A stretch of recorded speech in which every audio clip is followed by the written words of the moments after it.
What if I were to tell you that the way we speak is already music? What if I were to tell you that the way we speak is already music? There are hidden melodies in every sound around us, especially language. Yes, it is true. Everybody talks in a different way, creating different musical patterns. Sometimes these little things just happen, and those are called happy accidents. This idea comes from a composer I'm very much a fan of, Leoš Janáček. He lived between 1854 and 1928 in the Czech Republic, and he's known for writing music based on speech melodies that he documented himself. In this video, I'm going to try out his approach myself by extracting melodies from the speaking voices of a list of iconic figures and make original music with this material. So how exactly do you extract a melody from speech? Well, each sound has a pitch and volume level, and the timing of these sounds is what creates rhythm. Janáček totiž od roku 1897 začne sbírat nápěvky mluvy. Já už nebudu pěkat.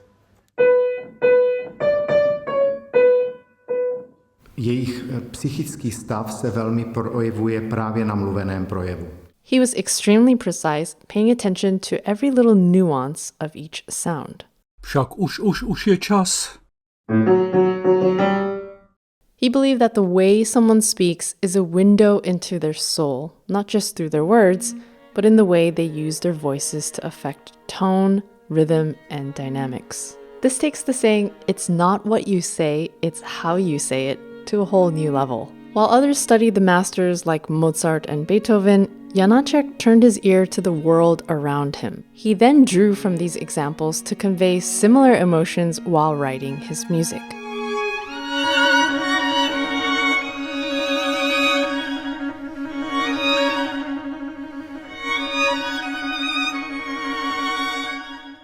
He's not afraid to have irregular patterns, odd repetitions, and seemingly random timing to some of his phrases. He even drew inspiration from nature. For example, this piece is based on an owl. But a majority of the language he drew from was Czech. Pivo. And what does that mean? Beer. Beer,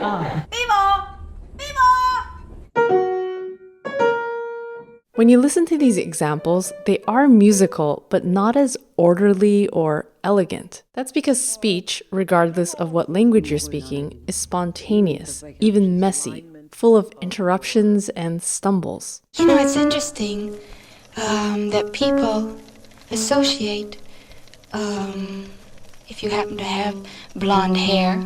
Makes a big difference, but affects a sort of small to moderate number of people is great, as is something that makes even a small difference, but affects a vast number of people. Music, on the other hand, is often more structured and intentional. Janacek's process combined the two worlds. Therefore, his music feels alive, like capturing a moment of real life in sound.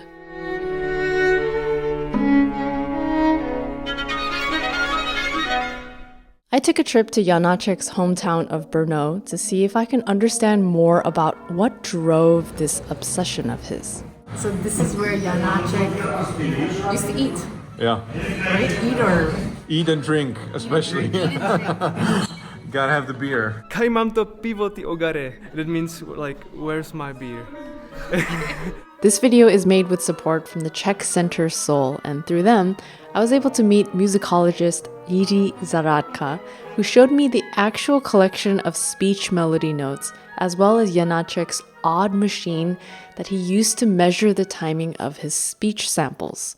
The most moving note I came across was Janacek's transcription of his dying daughter's last words. Já nechci umřít, já chci žít. Takový strach, poslední vzdechy a já. I started to understand that gathering speech melodies was much more than just a musical passion. It was a way for Janacek to understand the people around him and preserve memories and document the way people express themselves through language and sound. A nebo to bylo také jaksi moment nějakého, jak říká Milan Kundera, zastavení času. This is why his operas are so gripping and effective. Where Janacek's process really shines is in helping him capture the complex psychology of the characters in his operas. He doesn't go for the perfectly crafted melodies that we hear in Italian operas, for example, but he goes for melodies that are just a few degrees away from the way these characters would talk if they were not singing in an opera.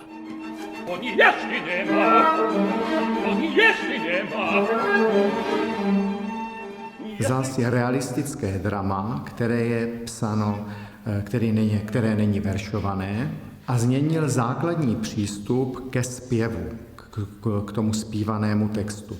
Because of all of this, there's a chilling realism to his music, which carries a strong emotional impact due to its familiarity.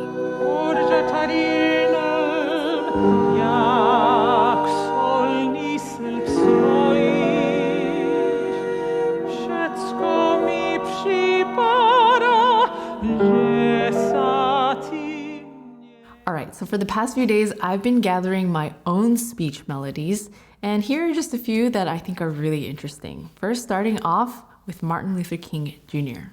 I have a dream that one day this nation will rise up and live out the true meaning of its creed. We hold these truths to be self-evident, that all men are created equal. Next, here's Michael Scott from The Office. Yes, it is true. I, Michael Scott, am signing up with an online dating service. Thousands of people have done it, and I am going to do it. Next, Maya Angelou. In order to get a friend, you have to be a friend. Be ready to be a friend. Next, Bob Ross. And those are called happy accidents. We look for those, we save them, cherish them. They're our good friends. I'm going to add a little bright red here and there. So listening to all of these examples is very entertaining, but there's something that I don't quite get yet, which is the psychology aspect of all of these different voices. When stripped of the actual timbre of the voice and the words, I just hear very mechanical sounds. So I'm not really sure how to turn some of these examples into actual music yet. This is where I went back to Janacek's approach and paid more attention to his internalization process. Ale on nám vlastně ten text sám vypráví. Jde to skrze něho prostřednictvím těch jeho nápěvků.